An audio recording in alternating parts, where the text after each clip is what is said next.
Good afternoon. You know, there are moments in this life, and I mean this literally, when the pure, unadulterated evil is unleashed on this world. The people of Israel lived through one such moment this weekend. The bloody hands of the terrorist organization Hamas, a group whose stated purpose for being is to kill Jews. This was an act of sheer evil. More than 1,000 civilians slaughtered, not just killed, slaughtered in Israel. Among them, at least 14 American citizens killed. Parents butchered, using their bodies to try to protect their children. Stomach-turning reports of babies being killed. Entire families slain. Young people massacred while attending a musical festival to celebrate peace. Women raped, assaulted, paraded as trophies. Families hid their fear for hours and hours, desperately trying to keep their children quiet to avoid drawing attention. And thousands of wounded, alive but carrying with them the bullet holes and the shrapnel wounds and the memory of what they endured. You all know these traumas never go away.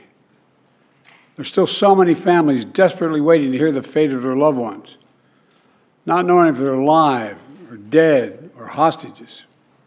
Infants in their mother's arms, grandparents in wheelchairs, Holocaust survivors abducted and held hostage. Hostages whom Hamas has now threatened to execute in violation of every code of human morality. It's abhorrent. The brutality of Hamas, these bloodthirstiness brings to mind the worst rampages of ISIS. This is terrorism. But sadly, for the Jewish people, it's not new. This attack has brought to the surface painful memories and the scars left by a millennia of anti-Semitism and genocide of the Jewish people. So in this moment, we must be crystal clear. We stand with Israel. We stand with Israel. And we will make sure Israel has what it needs to take care of its citizens, defend itself, and respond to this attack. There's no justification for terrorism. There's no excuse. It's not new. This attack has brought to the surface painful memories. I just got off the phone with a third call with Prime Minister Netanyahu, and I told him, the United States experience what Israel is experiencing, our response will be swift, decisive, and overwhelming. Take care of its citizens, defend itself, and respond to this attack. My team has been in near constant communication with our Israeli partners and partners all across the region and the world from the moment this crisis began.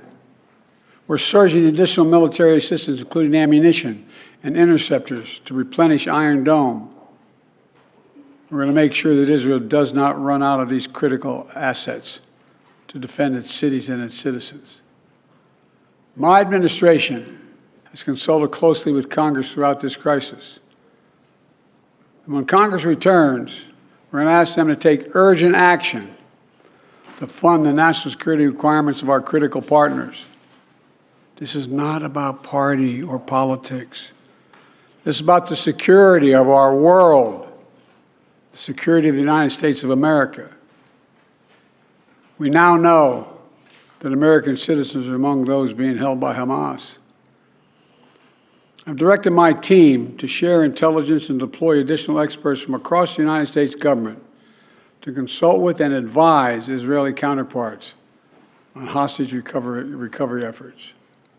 Because as president, I have no higher priority than the safety of Americans being held hostage around the world. The United States has also enhanced our military force posture in the region to strengthen our deterrence. The Department of Defense has moved the USS Gerald R. Ford Carrier Strike Group to the Eastern Mediterranean and bolstered our fighter aircraft presence. And we stand ready to move in additional assets as needed.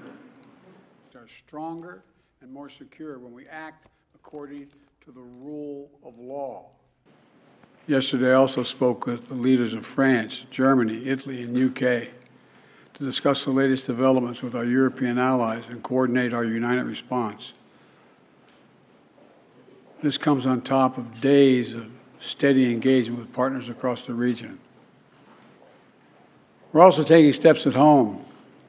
In cities across the United States of America, police departments have stepped up security around centers of Jewish life.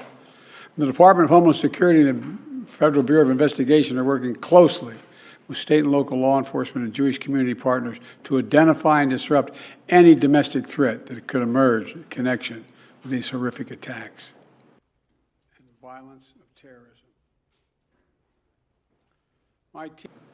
And let there be no doubt, the United States has Israel's back.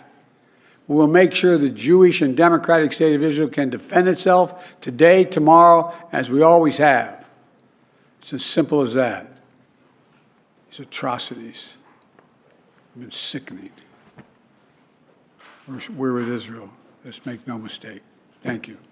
Mr. President, what was your reaction?